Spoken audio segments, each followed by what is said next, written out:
We upgraded our furnace in the last 2-3 months to extend the lifetime for about another 5 years. With that, we have now 120 tons more capacity every day available to serve our customers. That was the main driver for this activity now, which helps us to grow further in the market. This furnace is an oxy-fuel furnace, which means we are burning natural gas and oxygen, but we can have also an import of high electric power, meaning we can melt electrically in the furnace. This investment or this renovation was totally close to 1 million euro, which is an investment for us in the future and in our further growth of the company here in Slovenia. With the start of the new furnace, of course, we need more energy, especially gas, natural gas and electric energy. The challenging situation is on the energy prices, especially in Slovenia, as the price for energy in Slovenia is very high. Here we are in exchange with the government as well as the Chamber of Commerce that we get support for energy intensive industries like us in Slovenia, like our competition is doing in the rest of Europe. In order to drive our decarbonization further, we need more low-cost green or CO2-free electric power to replace the gas consumption we have. This is possible with our current installations, but we need reasonable prices. On the new furnace, of course, we need additional people to run these 4 lines. Currently, we started only with 2 lines, and one of our biggest constraints is availability of human resources. So we are searching now more or less all over Europe to find people to help us growing in that segment, and that's a critical element for us at the moment.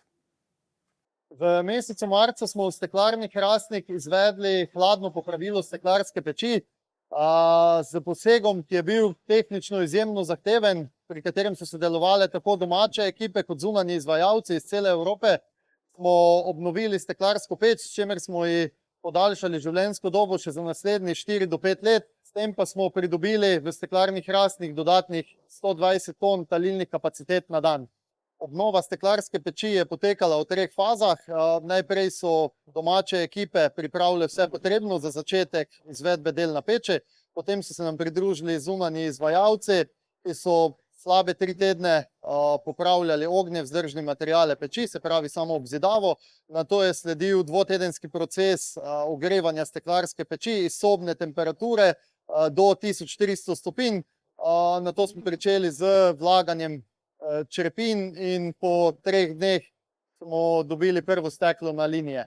Na obnovljeno peč na lokaciji Vidrum so vezane 4 proizvodne linije. Občina Hrastnik in Zasavje sta zelo industrijska regija in Steklarna Hrastnik je ena od tistih panog, ki se je obdržala skozi več kot 165-letno tradicijo. V Hrastniku občina je z nekaj projekti pokazala, koliko nam pomeni ta steklarna.